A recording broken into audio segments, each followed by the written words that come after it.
को ठाकुर जी को दिया, मेरा बड़े लाड लड़ा रही है, प्रसाद जी मारी बातें कर रही है, आनंद ले रही है। अब जो नहीं जानते, अभी से मेरा चैनल है उसके ऊपर ओके करो, सब्सक्राइब करो और मेरे से जुड़े रहो।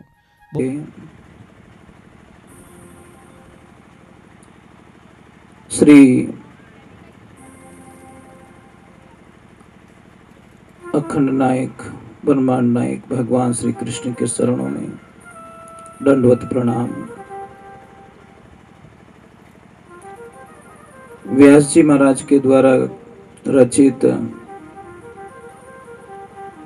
सुखदेव जी महाराज के द्वारा कथित भागवत महापुराण को दंडवत प्रणाम। सभी देवी देवता, इष्ट देवता, ग्राम देवता, सर्वे संत, सर्वे भक्तगण, सभी कार्यकर्ता, सभी के श्री चरणों में हमारा दंडवत प्रणाम। हम चल रहे हैं भगवान के चरणों में, श्री के चरणों में, भागवत जी के चरणों में। कल हमने कथा सुनी थी भागवत जी की। भक्ति मैया को तकलीफ में देखकर नारद जी ने भागवत जी का पाठ कराया और उनके पुत्रों का कष्ट निवारण किया। नारद जी बहुत चिंतित है, बहुत चिंतित। एक बात का ध्यान रखना महापुरुषों, चिंता नहीं, चिंतन कीजिए। हम हमारे जीवन को चिंता के अंदर निकालते हैं और आप सारे लोग जानते हो चिंता और चिता थोड़ा अक्षर में फर्क है, पर अर्थ में बहुत अंतर है। उसका भावार्थ, उसका रिजल्ट बहुत अंतर है।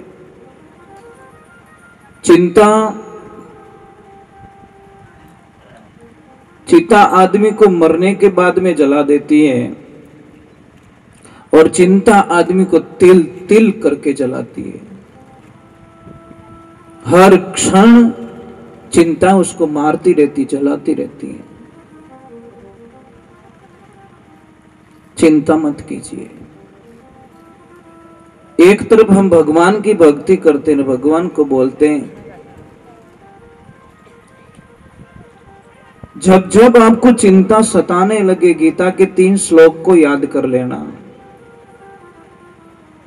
भगवान श्री कृष्ण ने कहा है कि जो हुआ अच्छा हुआ, जो हो रहा है अच्छा हो रहा है, और जो होगा भविष्य में वो भी अच्छा होगा। परंतु क्या करें, हमको चिंताएं, एक एक पल की चिंता।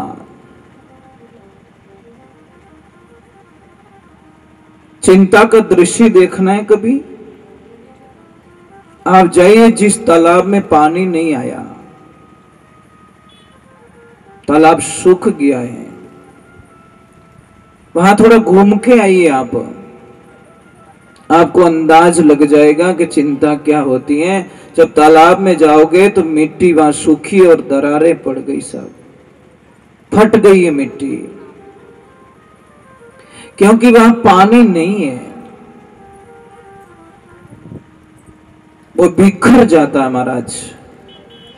हमारी जिंदगी में भी अगर हरि नाम की भक्ति रूपी अगर जल हमारे जीवन में नहीं है तो हम बिखर जाएंगे। उस मिट्टी के जैसी हालत हमारी हो जाएगी, जो मिट्टी बिना पानी तड़प तड़प के फट गई है। उसी प्रकार हरि नाम की भक्ति अगर हमारे जीवन में नहीं है तो हमारी हालत वही हो जाएगी। कितनी चिंताएं करते हैं हम लोग। एक मैं प्रमाण बताता हूं, आप कहीं पे भी देखना, एक बहुत बड़ा पौधा है, विशाल पौधा, जिसकी जड़ें कहां कहां पहुंची हुई है। बहुत बड़ा पौधा है, बहुत बड़ा पौधा। परंतु देखिए कुछ टाइम बाद में वो सूख जाता है, बाहर से कुछ नहीं हुआ उसको, एकदम रेडी है, कहीं से किसी ने काटा नहीं, कुछ भी नहीं किया, पर उसकी जड़ों में दीमक लग गया। महाराज एक छोटा सा दीमक जो इतने विशाल वृक्ष को खत्म कर देता है। जने कई बार आप कहो कि आदमी तो घणो ही हेटो है, शरीरो घणो ही मजबूत है, परंतु इन्हें रियो कहीं है, आ चिंता रूपी दिमक लाग गो महाराज, इन्हें वास्ते उन आदमी रू पतन हो गयो। कई बार कहते फलान जी तो बहुत एकदम रड़ी था, बारू रड़ी था भाई, अंदर से खोखले हो गए, दिमक लग गया उनको। इसलिए चिंताओं का त्याग करके हरि नाम भक्ति का आनंद लीजिए। आनंद ऐसे ही नहीं लिया जाता है, बाहर बाहर का दिखावा मत कीजिए। दिखावा हमको सत्य में होना चाहिए। कबीर साहब जी महाराज कहते हैं कि बाहर भीतर एक है घर खोजो मेरे भाई, कहवे कबीर सा धर्मी दास ने जोगी तारा गटरे माई। अरे कोई बताओ जोगी आवता जने लाख बधाई, मुझे कुछ नहीं चाहिए। कोई एक बहुत बड़े सेठ थे, सेठ की एक ही लड़की महाराज, पर सेठ की प्रॉपर्टी देखो अरबों की, कोई लड़का नहीं है, कोई लड़की नहीं है, एक ही लड़की। बेटा गिनो तो वही, बेटी गिनो तो ही वही। महाराज अब लड़की जवान हुई, सगाई की तैयारी चल रही है, उसको एक से एक लड़का बता दिया गया, परंतु सबको वो रिजेक्ट कर रही है। अच्छे पढ़े लिखे हुए सब कुछ दिखा दिया, पर सारे कैंसिल कर रही है, मुझे ये पसंद नहीं है, मुझे ये पसंद नहीं है, मुझे ये पसंद नहीं है। एक दिन 2-3 फाइलें और आ जाती हैं, बहुत सारी फाइलें आती हैं, उसमें से 3 लड़कों को वो सिलेक्ट करती है कि पिताजी ये कुछ मुझे थोड़े ढंग के लग रहे हैं। दूसरे को सब फाइलें वापस भेज दो और इन तीनों को रोक लो, मैं कुछ टाइम आने के बाद में मैं आपको हाँ या ना का जवाब दे दूंगी। अब तीनों लड़कों ने वेट किया और तीनों लड़कों के दिमाग में वो लड़की बैठ गई। तीनों कह रहे कि मैं शादी करूंगा तो इसी से करूंगा, नहीं तो मैं मर जाऊंगा, मुझे यही लड़की चाहिए। वो दूसरा भी बोल रहा है मुझे भी ये चाहिए, तीसरा बोल रहा है मुझे भी ये चाहिए। महाराज समय बीत गया, थोड़ा टाइम निकल गया, लड़की की कुछ तबीयत खराब हो जाती है और लड़की का देहांत हो जाता है, लड़की मर जाती है। अब तीनों लड़के इतना प्रेम करते थे उससे, इतना प्रेम करते थे कि एक पल के लिए उससे अलग नहीं रहना चाहते थे। तीनों ने बड़ा समझौता किया। एक ने बोला कि चाहे कुछ भी हो जाए मैं दूसरी शादी नहीं करूंगा। मैं अब वो रही नहीं दुनिया के अंदर, अब मैं शादी करके क्या करूंगा, जिसको मैं चाहता था वो मुझे मिली नहीं। अंत में उस लड़के ने एक डिसीजन लिया कि जिनकी ये लड़की थी उनको एक ही लड़की थी, क्यों ना मैं उसकी जगह लेके बेटा बन के इनकी मैं सेवा में लग जाऊं, मैं एक बेटे का रूप ले लेता हूं। भाई जमाई भी बेटा रे बराबर ही हो गए। तो उस लड़के ने सेठ जी को बोला कि आप मेरे पिताजी के समान हो, मेरे पापा हो, मैं आपको इस कंडीशन में मैं अकेला नहीं छोड़ सकता, आपको मैं जिंदगी भर के लिए मैं आपकी सेवा करूंगा, कहीं नहीं जाऊंगा आपको छोड़ के। थोड़ी तसल्ली मिली, कोई तो मुझे मिला जो मेरे बेटे की जगह मतलब सेवा करने के लिए तैयार हो रहा है। दूसरे ने विचार किया, जहां चिता जल रही थी वहीं बैठ गया, चिता को देख रहा है और वो बोला बस मैं इससे अलग तो नहीं हो सकता। उसके थोड़ी सी वहां से उसका अंश उठाया, एक कलश में भर दिया और उसने बोला मैं जीवन भर इस कलश के साथ में निकाल दूंगा, क्योंकि वो तो अंदर बस गई है। दिमाग में कोई होता तो हम बाहर निकाल देते, दिल से कैसे निकाले। भगवान की कृपा हुई। अब तीसरे ने बोला कि मैं भी तो शादी नहीं कर सकता ना। इधर भटका इधर भटका इधर भटका और एक दिन चला जाता है कई साधु संतों के शरण में, और जाके महाराज जी के आश्रम में इतने दिल से वो सेवा कर रहा है, इतना दिल से सेवा कर रहा है कि उसकी सेवा देखकर, उसका कर्तव्य देखकर, उसकी मानसिक स्थिति देखकर जो महाराज जी के पास में एक साधना थी वो उसको दे दी कि मैं एक ऐसी साधना जानता हूं बेटा, पर मुझे विश्वास हो गया है। संत होते हैं ना, बड़े पारखी होते हैं, शब्दों से परखते हैं, उसकी आदतों से परखते हैं, उसके विचारों से परख से, उसकी दृष्टि से परखते हैं कि बेटा तू सब में शुद्धिकरण में पाया गया है, तेरे नेचर में कोई गंदगी नहीं है। तो जो दुनिया जिसके लिए मरती है ना वो तेरे दिमाग में है ही नहीं, तू एकदम साफ सुथरा है। बेटा मैं तुझे एक ऐसी साधना दे सकता हूं, उस साधना को अगर तू सिद्ध कर ले तो किसी भी मरे हुए व्यक्ति को तू जिंदा कर सकता है। अगर वो 10, 15, 20 साल 50 साल पहले कोई मर गया है तो उसको तू जिंदा कर सकता, पर शर्त यह है कि उसका अंश चाहिए, चाहे उसका नाखून भी क्यों ना मिल जाए।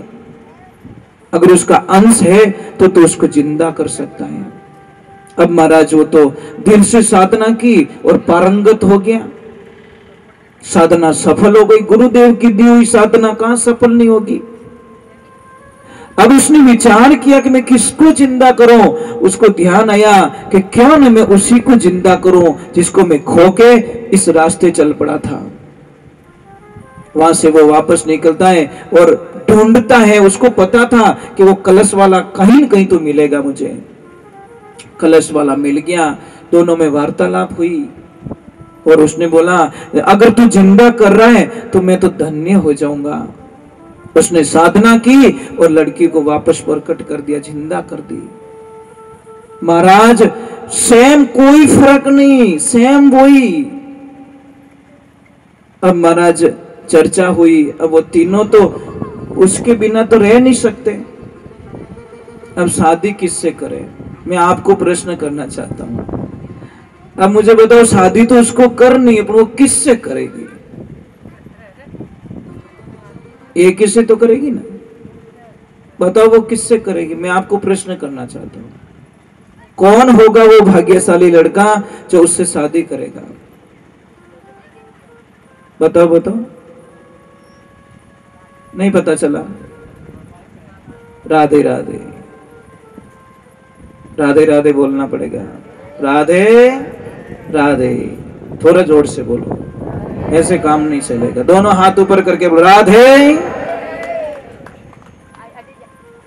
अब सबसे पहले लड़की ने बोला कि पिताजी आपकी इच्छा पूरी हो रही है, अब मेरे हाथ पीले कर दीजिए और मैं शादी के लिए तैयार हूं, मैंने डिसीजन ले लिया है।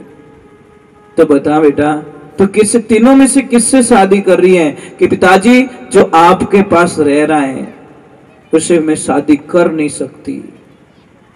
कारण क्या है? कि उसने आपने उसको बेटा मान लिया है और आपका बेटा वो मेरा भाई हो गया है। धर्म का रिश्ता तो बहुत बड़ा पवित्र माना गया महाराज, वो मेरा भाई हो चुका है। और जो ये सन्यासी बना है ये मेरे को छोड़कर कहीं और गया और साधना सीख के आया, इनको भी मैं दंडवत प्रणाम करती हूं, क्योंकि इन्होंने मुझे वापस जिंदा किया है। तो ये मेरे दाता, जीवन के प्राण दाता बन गए, मतलब मेरे प्रभु के समान हो गए। और ये जो बंदा है कलश वाला, इसने तो मेरे को एक पल के लिए नहीं छोड़ा, हर श्वास के अंदर मुझे बसा लिया और यही मेरे पति देव हो गए। ये मैंने एक एग्जाम्पल दिया है। ऐसे मत करना कि आप भी किसी के लिए मरने के लिए तैयार हो जाओ और आपके दिमाग से भी कोई नहीं निकल रहा है। कहने का मतलब है वो चला गया, ये बेटा बन गया और इसने मेरे को मन दिया। मन किसको देना है? उस परवधिकार परमात्मा को देना है। तन नहीं चाहिए महाराज, भगवान को तन नहीं चाहिए आपका, आपका धन भी नहीं चाहिए, आपके गाड़ी और बंगले भी नहीं चाहिए, आपके लड्डू भी नहीं चाहिए, आपके कुछ नहीं चाहिए, आपका मन उसको दे दीजिए बस। मेरे तो गिरधर गोपाल दूसरों ना कोई। मीरा बाई को पूछा ना, मीरा जब 4 साल की थी तो गांव में कोई कथा करने के लिए महाराज जी आए तो सबको बुलाया कि आप ही पधारिए। जब मीरा छोटी थी गई कथा में, दादू जी ने प्रणाम किया ठाकुर जी को और प्रणाम करते आगे निकल गए और मीरा छोटी सी 4 साल की लड़की कृष्णा को देख रही है, कृष्णा उसको देख रहा है। दादाजी ने बोला आने क्या खड़ी है वहां पे? कि दादाजी ये मुझे बुला रहा है, ये मुझे कुछ कह रहा है, वो बोल रहा मेरे पास आ जा। तो दादाजी बोले क्या पगली हो गई, मूर्ति खड़ी है सामने। नहीं दादाजी मैं बातें कर रही हूँ, थोड़ी बातें करके आती हूँ। और जाती जाती क्या बोलती, ओए जाना मत, वहां मैं इधर सामने ही बैठी हूँ, कहीं जाना मत, मैं तुझे शाम को मेरे महल में ले जाऊंगी। और सारे लोग बोले पागल हो गई। जो कथा कर रहे थे महाराज जी, उन्होंने बोला आज घोटाला होने वाला है। मेरे वर्षों की तपस्या किए हुए ठाकुर, मुझे लग रहा अब मुझे धोखा देने वाले हैं। महाराज जी ने तो टाइम पे कथा की, अपना बोरिया बिस्तर समेटा और दादू जी को बोला कि मैं कल आपके महल में जरूर आऊंगा। और महाराज जी तो रात को ही वहां से चल पड़े कि नहीं मैं ठाकुर बिना नहीं रह सकता, मैं भगवान के बिना नहीं रह सकता। अब शाम को विश्राम करते हैं, रात को सपने में आते ठाकुर जी और बोले महाराज जी मुझे बाहर छोड़ दो, वो मुझे बुला रही है, वो रो रही है मेरे लिए। जब आंखें खोलते तो कुछ भी नहीं है, आंखें बंद कर रहे हैं तो ठाकुर दिखाई दे रहे हैं। ठाकुर ने बोला कि ये जगह शायद भूतों की है। वो पुजारी जी ने बोला ये जगह सही नहीं है, सपने गलत आते हैं, चलो यहाँ से रवाना हो जाओ। जैसे ही रवाना होने लगे तो आगे की तरफ ले जा रहे तो मूर्ति हट भी नहीं रही है, मूर्ति इधर ताकत लगा रही जिधर से आई थी। आखिर में पुजारी जी हार गए, आंखों में आंसू आ गए। ठाकुर क्या चाहते हो? बस मुझे वहां छोड़ दे, वो मर जाएगी मेरे लिए और मैं उसके बिना नहीं रह सकता। पुजारी जी जाके उसको बोला हमारी माँ तू जीत गई, मैं हार गया, मैं बूढ़ा हो गया ठाकुर की पूजा करते करते और मुझे छोड़ने के लिए तैयार है, छोड़े तुझे नहीं छोड़ रहे हैं। अब जब मीरा को ठाकुर जी को दिया, मीरा बड़े लाड लड़ा रही है, प्रसाद जी मारी, बातें कर रही है, आनंद ले रही है। एक दिन वो छत पे खड़ी है, छत पे खड़ी किसी दूल्हे की बंदोली निकल रही है और बंदोली निकलते निकलते दूल्हा घोड़ी पर बैठा है। तो उसने उसकी बुआ को पूछ लिया, बुआ ये कौन है? अरे पगली तुझे पता नहीं ये दूल्हा है। ये दूल्हा क्या होता है? अरे किसी लड़की का पति है, ये शादी करेगा, ये किसका पति बनेगा। तो उसने भी जिद पकड़ ली, बुआ मारी बींद चाहिए, मने मारो पति चाहिए बस। वो तो हट पकड़ ली, बाल हट ऐसे ही होता है। अबे वो रोने लगी, पटका झटका करने लगी। 4 साल की लड़की बोले मारो ब्याह करा दे बुआ, नहीं तो मने मारो बींद चाहिए बस, दुजुकी नहीं। बुआ ने बोला इन पीछो कौन छोड़ावे, कौन पीछा छोड़ाए? बुआ ने आव देखा न ताव देखा, वो ठाकुर जी की मूर्ति थी, उसके साथ में फेरा खिला दिए और ओ थारो बींद, ये तेरा पति, ये मेरा पति। कि हाँ, बस उसको पति मानसिक रूप से स्वीकार कर दिया, तन से नहीं मन से। तन से स्वीकार करना कोई बड़ी बात नहीं है, मन से स्वीकार किया और पति ऐसा मान लिया कि मेरे तो गिरधर गोपाल दूसरों न कोई, मेरा सिर्फ कृष्ण है। जब उनकी शादी हुई तो आपको पता है मीरा के पतिदेव का नाम पता है? आपको पता है?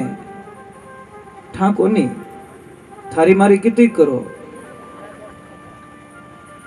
थारी मारी तो ऊंचा ही नहीं आवता रहा हूं। बस आई समस्या महाराज, जब हम भगवान की भक्ति करने का नाम लेते हैं, अभी आप भागवत सुन रहे हो, अगर उसको जीवन में नहीं उतारोगे तो मने लागे 7 दिन व्यर्थ जाएगा जिंदगी का, कोई मतलब नहीं है। आप आए, हम कथा करके चले जाएंगे, पर हमारा शरीर जाएगा, हमारे शब्द यहीं छोड़ के जाएंगे हम लोग। शब्द कभी नहीं मरेगा, अनंत तक भूत भविष्य वर्तमान तीनों काल में वो शब्द हमारे यहीं गूंजेंगे, क्योंकि शब्द कहीं जाने वाले नहीं है। हमारा शरीर लेके हम जाएंगे महाराज, इन शब्दों को तो हमारी ताकत नहीं कि शब्द यहाँ पे जो बोले वो शब्द हम लेके चले जाए, नहीं साहब।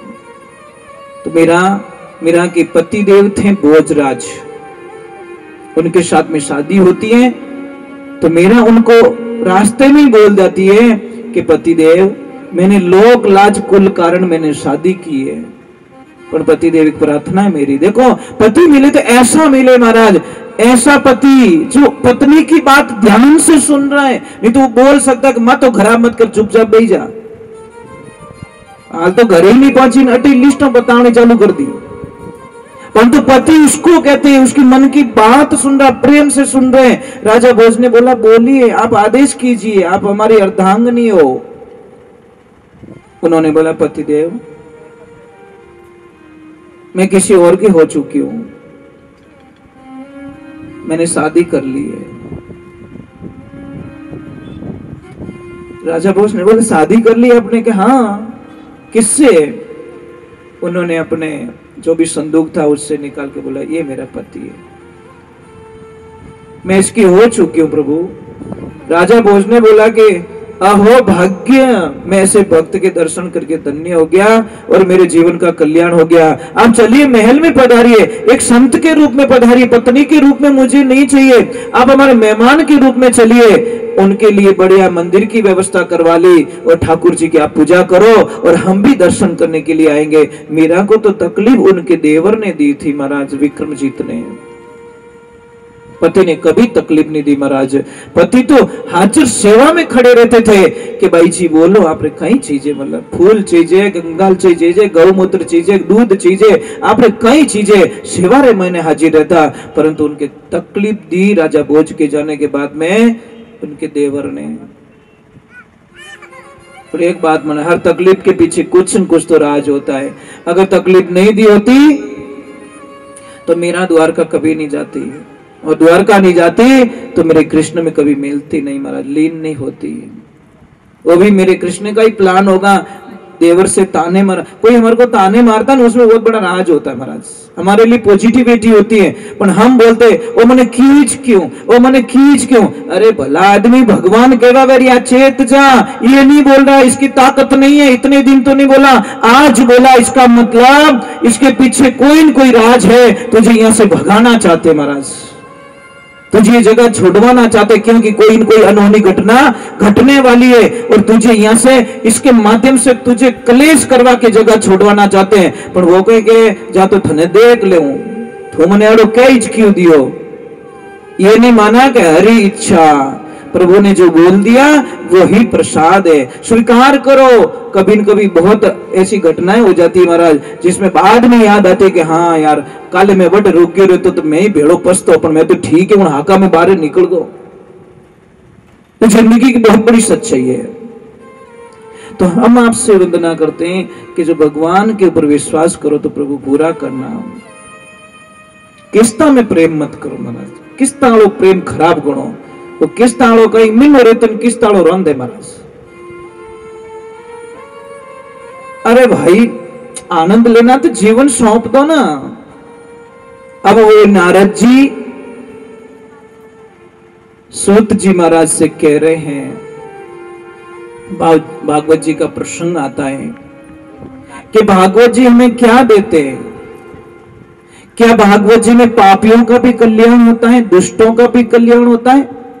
जो अति पाप कर चुके, दुष्कर्म कर चुके हैं, खराब रास्ते जा चुके, उन्होंने जीवन में उल्टा ही उल्टा काम किया, क्या उनको भी मोक्ष मिलता है? तो महाराज वापस सुत जी महाराज कहते हैं कि हाँ, उनको भी मोक्ष मिलता है। तो वापस प्रमाण बताया जाता है। यहाँ पे भगवान ने बोला कि एक बात का ध्यान रखिए, कहीं भी आश्रम में जाओ, कहीं भी मंदिर में जाओ, आश्रम में जाओ, तो वहां पे ध्यान मत रखो, वहां ध्यान करो। ध्यान घणो राखे लोग, ध्यान करे नहीं। आश्रम होते ने या मंदिर होते, ध्यान रखने की चीज नहीं है, ध्यान करने की जगह होती है। पण जाई आ डिजाइन हवल कोनी, वो थंबो यू लगायो रहतो तो वो गेटरो कलर यू क्यों करियो, ओ ओइस करी तू अटक आयु कहीं करने। भाई हरिद्वार जाए नहीं कहेगा नदी थोड़ी यू चालती तो मजा आ जातो, ये पात्र हिनान कर देनी भाई, क्यों छाती रे छांडा पाड़े तू, है ने? परंतु नहीं, उसको तो वो काम अपना वही करना है। एक आदमी भूल भूल में बस में चढ़ा, कोई जा रहे थे हरिद्वार, वो भी बोला यार चलो मैं भी घूम रहा हूँ, 2 दिन घूम के आ जाते। बैठ गया और जैसे ही गया स्नान बीजा किया और नमो शिवाय बोला, कहीं टप फॉर्मेलिटी बोलियो, राम राम बोलियो, और जैसे ही बोला तो ब्राह्मण देवता पटी हुआ। ब्राह्मण देवता ने बोला लो संकल्प, डावलियो हाथ नीचे, जीमुड़ हाथ ऊपर, फिर वो कहीं और डाल दियो पानी। अब डोले तो ही प्रॉब्लम। महाराज को बोला कि क्या करूं, कि संकल्प लो। कि संकल्प ये क्या है कि भाई कोई न कोई चीज आपको छोड़नी पड़ेगी। तो बोले मैं महाराज क्या छोड़ूं, मैं क्या छोड़ूं? महाराज जी ने बोला कि आप चाय है पीते हो क्या? बोला हाँ मैं चाय तो पीता हूँ। तो चाय छोड़ दो। कि नहीं महाराज हाथ जोड़ता हूँ, चाय नहीं छोड़ सकता। कि क्यों? कि चाय छोड़ूंगा तो हमारी तो आंखें ही नहीं खुले, चाय पीता हूं तब मेरी आंखें खुलती हैं। राधे राधे। तो बोला कि बीड़ी पीते हो? कि हाँ साहब, 2-3 बंडल तो उड़ाई दूं दिन रात। तो भाई बीड़ी छोड़ दे। कि महाराज नहीं, ये संभव नहीं है, ये संभव नहीं है। कि क्यों? कि बीड़ी छोड़ो तो मारे तो गैस बने। महाराज कहो रहे तो तकलीफ वालों आदमी पछे खेर अमल तजारो ले रहे कहीं के साहब धापो धप लो मैं धाप्योड़ो ही नहीं धापो मने कटे ठा पड़नी बट अमल गाड़े रिया तो 1000 काम छोड़ और मैं अमल लेवन जाऊं परो। तो भैया अमल छोड़ दे, अफीम छोड़ दे। कि नहीं बाप जी वो ही नहीं छोड़ सको। कि क्यों? कि अमल छोड़ू तो मारे तो कब्जी बने। महाराज ने बोला बेटा कुछ तो छोड़ दो प्रभु, कुछ तो छोड़ दो।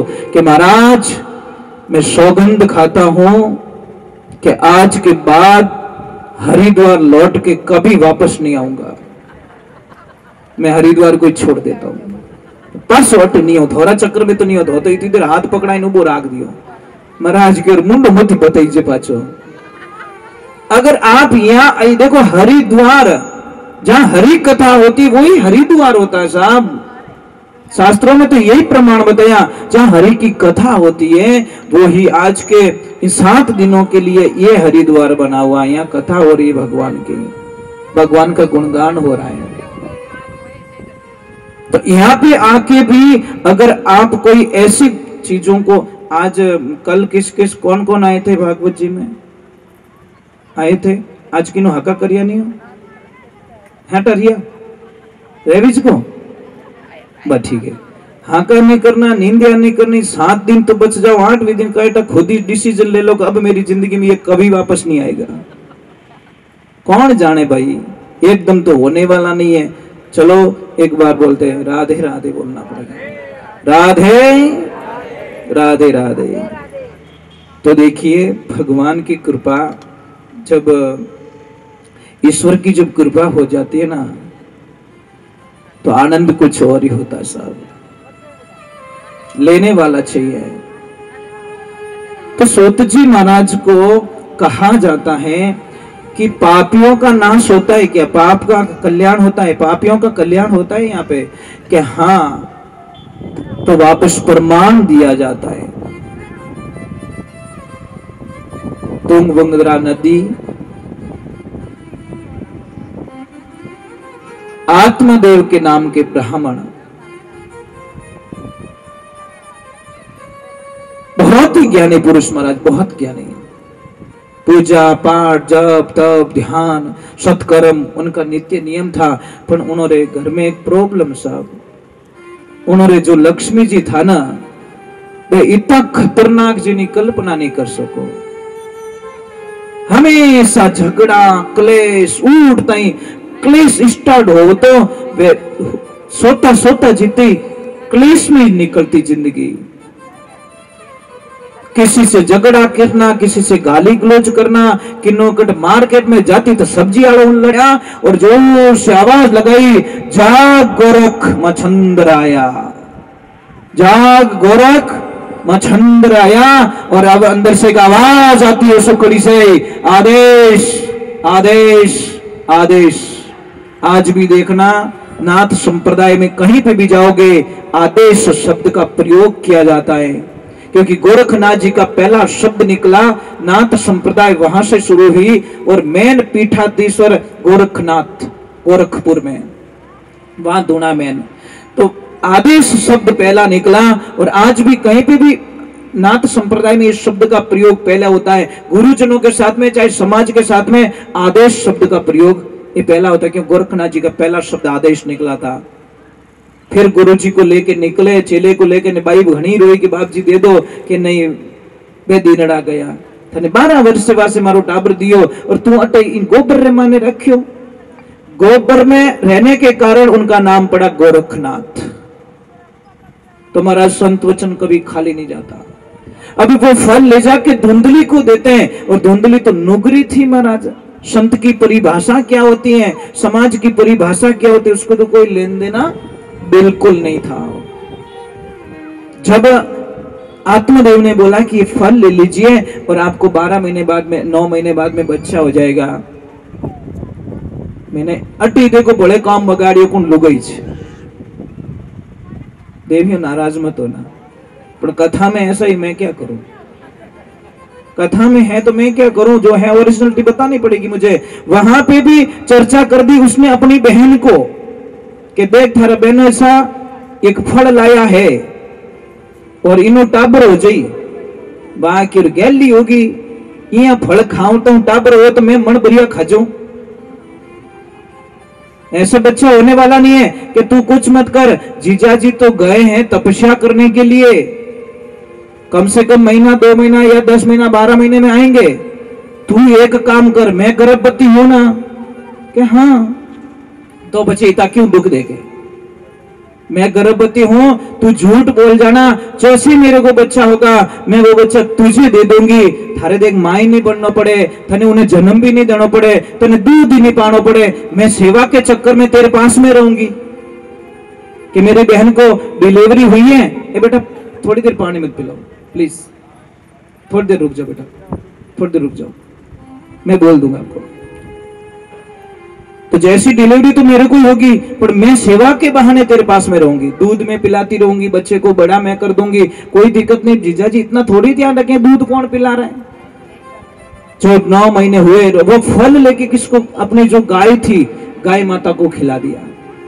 और मैंने बोला संत वचन झूठ कभी नहीं जाता, विश्वास होना चाहिए महाराज।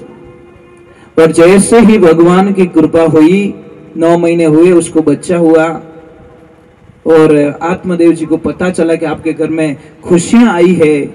आत्मदेव जी वापस आए, पूरे गांव में न्योता दिया और सबको बोला कि मेरे पुत्र रत्न प्राप्त हुआ है, इसलिए इनका नामकरण करना है और थोड़ा खर्चा भी करेंगे। महाराज भगवान की लीला देखो, ईश्वर की लीला देखो। वहां पे भी धुंधली ने टांग फंसा दी, बोली नहीं नाम कोई राखने की जरूरत नहीं है, नाम अपोइज राखो।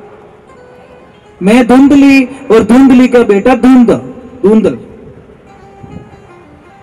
क्या नाम,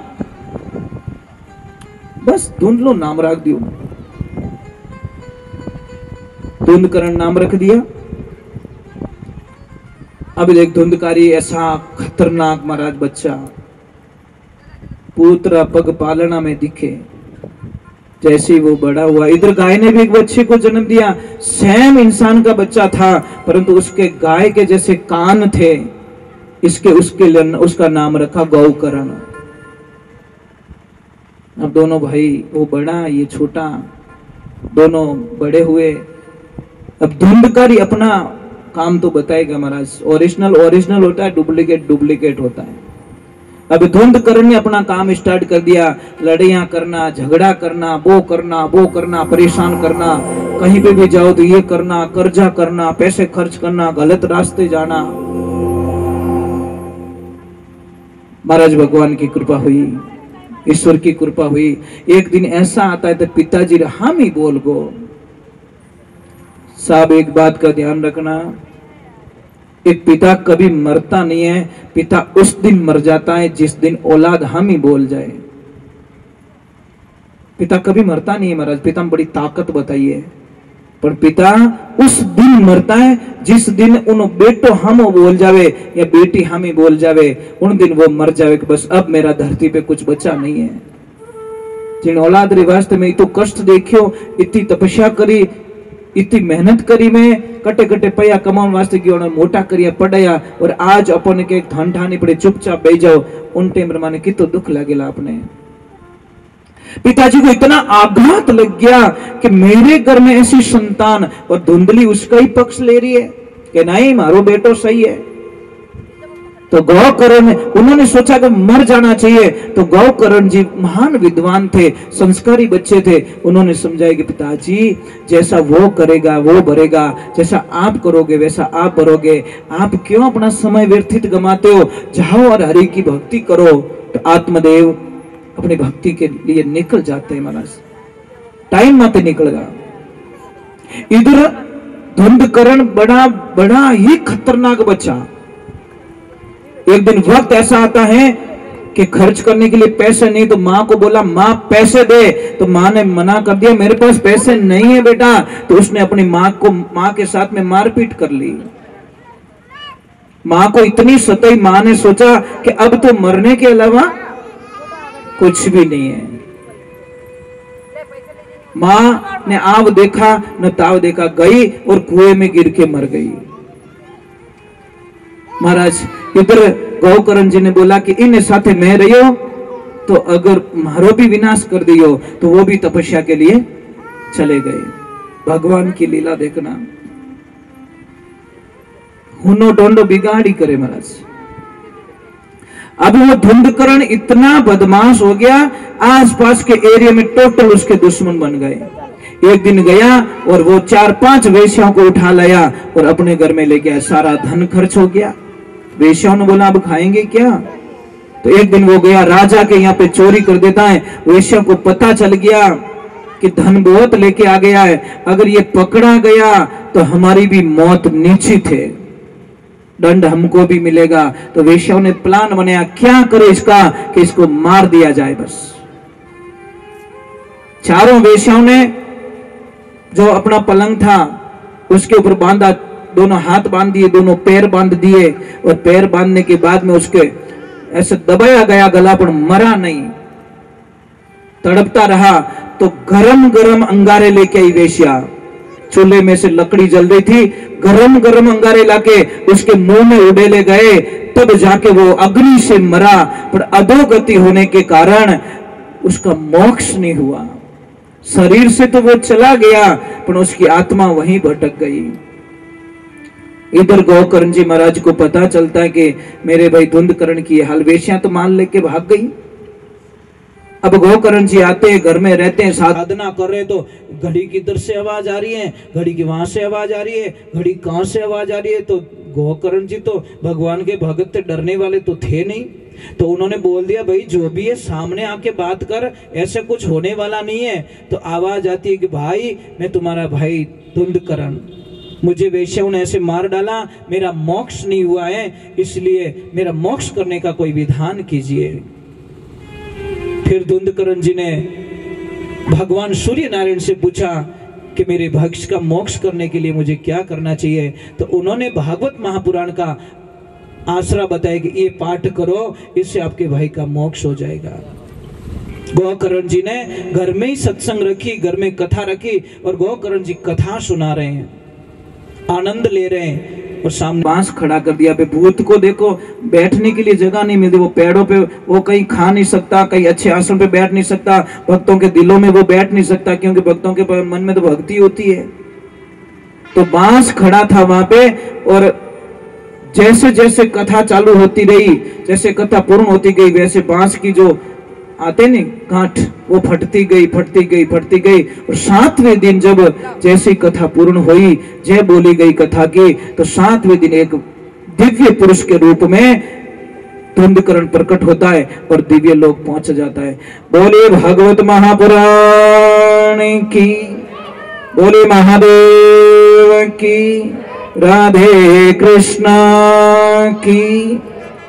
तो एक बात हमेशा ध्यान रखें, ये कथा कोई मजाक नहीं है, कथा को घट में उतारना पड़ता है। अगर मैं आपको कथा सुना रहा हूं और कथा का नियमों का पालन अगर मैं नहीं कर रहा हूं, तो साहब मेरे जीवन को धिक्कार है। मैं आपने ही सलाह दूं और मैं अगर नियम और पालन नहीं करूं तो बिन कोई अर्थ नहीं है महाराज। ये बात का ध्यान रखना।